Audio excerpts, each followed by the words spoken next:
Hey guys, welcome back to another Genshin Impact video. So in this video, we'll be featuring Xiao and addressing a bunch of misconceptions about this character that might have affected your pull decision, be it whether to pull or not to pull for this character. So with that, let's get right into it. Like, comment, subscribe. So for misconception number one, is Xiao difficult to build? To answer this question is kind of a yes and a no, because it takes, yes, in the sense that it takes Xiao very long to build. And the reason being is because this character doesn't scale off anything other than crit rate, crit damage, and attack percent, and obviously any more damage bonus. He doesn't have anything else, such as for in the case of Raiden Shogun, where she scales off of energy recharge as well. So for Xiao, mainly the only stats that you really want are these three that I mentioned: crit rate, crit damage, and attack percent. So that makes him slightly harder to build. Another reason why he's slightly hard to build is because he doesn't have a 4-piece set, hence that his best in-slot artifacts are actually Glad 2-piece and Viridescent or Shiminewa. So for this matter, this makes Xiao kind of a little bit harder to build, but also easier to build in the sense that, it gives us a bit of flexibility when moving the artifacts around. So for instance, I actually have a really good example here. So I actually have a animal damage bonus goblet that is similar to this one. So what I could do is, if I wanted to balance my ratios, let's say if I'm getting too much crit rate, I can easily balance it by giving him this other goblet that has no crit rate at all, but increased crit damage. And then I could maybe use a sense, I could adjust the sense. Maybe I can use a gladiator sense instead if I wanted to balance my ratios a little bit more. That's just an example. While maintaining the two-piece set, I can actually shift around his artifacts, and it gives a little bit of room for flexibility. Whether or not Xiao is difficult to build is up to you, up to your artifact reservoir. If you have been playing this game for quite some time, it's very likely that you'll have some of these artifacts, because the Viridescent set is a really old set. It was introduced very early into the game, and Gladiator and Shiminewa are very farmable artifacts, because if you have been playing this game for a very long time, these are the artifacts that you first get in the game. So long story short, whether he's difficult to build, I would say yes for newer players and players who do not have a good pool of artifacts, but he's not difficult to build if you have been playing this game for a long time and have these artifacts. Okay, so when we think about character builds, the next part that we will be going on to is his weapon choices. So is it true that Xiao has a lack of free-to-play weapons? Well, sadly, I have to agree with this fact that Xiao does have a lack of free-to-play weapons. So especially for free-to-play players, you have to check whether you can acquire those free-to-play weapons for him. So free-to-play weapons, the way I define it is any 4-star weapons, whether be it from the gacha or from the shop.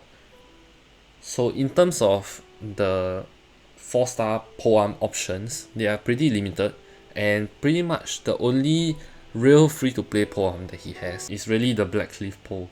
This is probably the only real free-to-play option that he has. Reason being because he, like I said, he doesn't want that much other stats other than crit rate, crit damage, and attack percent, and there's not many 4-star polearms that give those stats. So for example, Crescent Pike, you can't use physical damage bonus.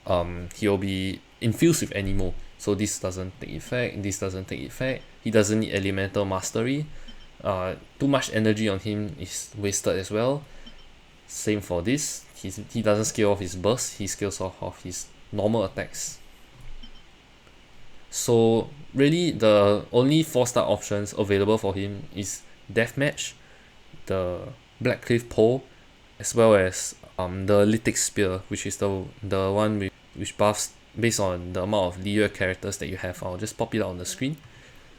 So these are really the only 4-star options that you can consider for him, because without the appropriate stat level, he will seem a lot less viable. So you do have to consider these things in mind when you pull for Xiao.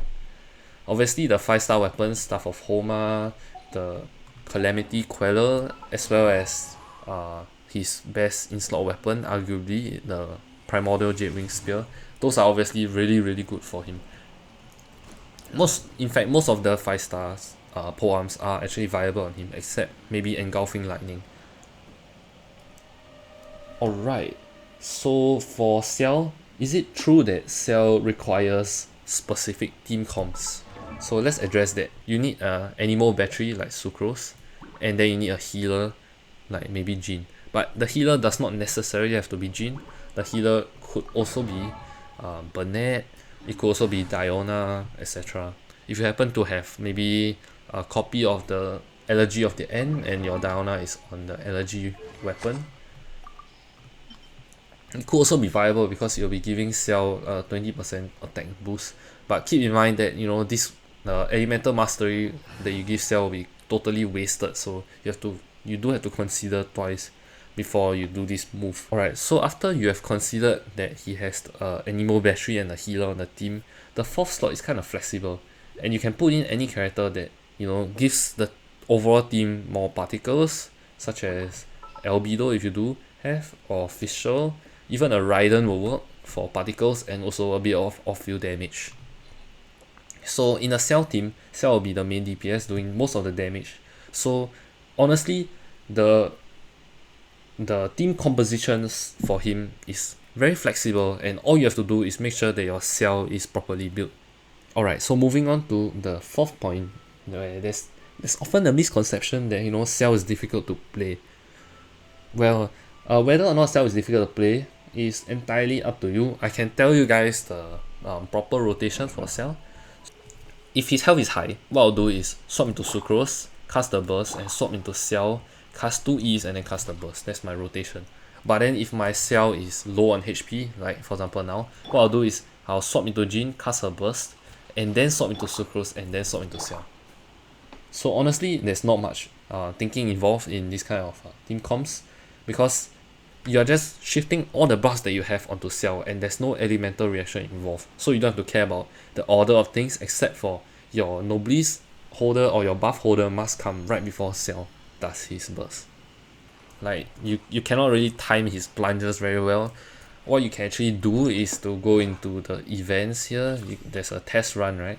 So you can actually test Xiao out, and while the enemies are not exactly the hardest hitting enemies or whatsoever, what you can do is, you know, familiarize yourself with his plungers. So once you get his full energy, right, you can actually, like, you know, figure out his plungers. If you're a mobile player, this might be a little bit difficult, but it's still doable. I play Xiao on both the laptop as well as on an iPad, so I'm pretty familiar with both the controls of the laptop and the iPad. So honestly, I believe that Xiao is not exactly the hardest character to play, even on a mobile. So with respect to timing his jumps, sometimes what you can do is, you know, glide for a little bit before plunging down. So I'll just demonstrate. So if let's say there's an enemy below me that's about to hit me, like this, for example, just take these slimes to be the enemies, right? What I can do is jump to avoid the attack and then plunge down.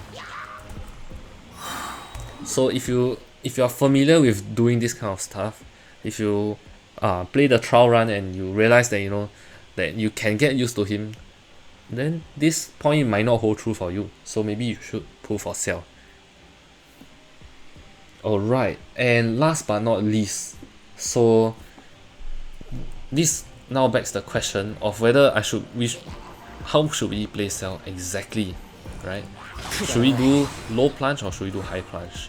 Well, this can vary. So when I'm fighting all these small monsters, what I'll do is do a high plunge spam, and this is honestly the most effective way to deal with large groups of enemies. So we have seen the overall best way to play Xiao, which is to be doing high plunge spams. But is there an even more optimal way to play Xiao?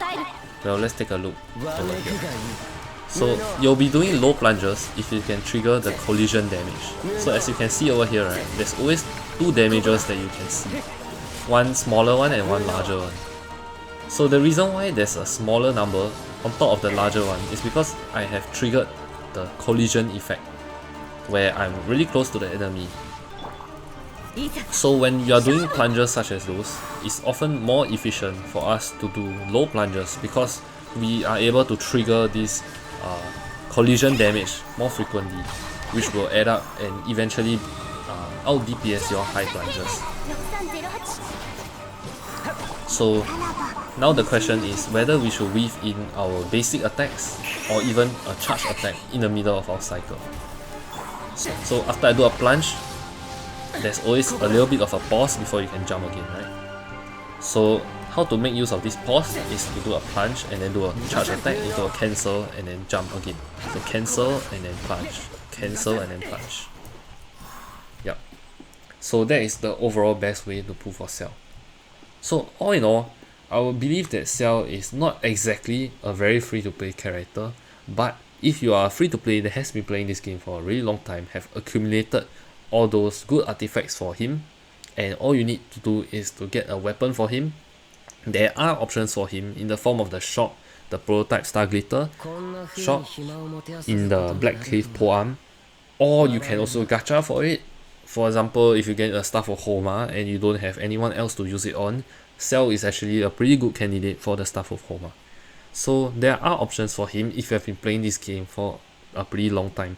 However, for newcomers and especially those free-to-play newcomers, it might take a little while for you to see results on your Xiao because of his lack of 4-piece artifacts. So you cannot exactly farm a particular domain to complete his entire artifact build, but at the same time that adds flexibility in that you can swap the 2-piece artifacts as long as you have the overall 2-piece plus 2-piece. And even if you don't have 2-piece plus 2-piece of this, he can also work without both these set bonuses, and you have to just make up with those 2-piece bonuses in terms of your substat rolls. So if you have you have a lot of really good off-piece sets, you can actually put them onto Xiao and you'll see some good results. So hopefully this video was succinct and it cleared out some of your doubts, especially if you are deciding at this juncture whether or not to pull for Xiao. So if you guys have anything you want to discuss about, feel free to drop it down in the comments. And also do check out the link in my description for our Discord server, the Genshin Adventure Guild. So with that, I thank you guys for watching this video and I hope to see you soon. Goodbye. Like, comment, subscribe.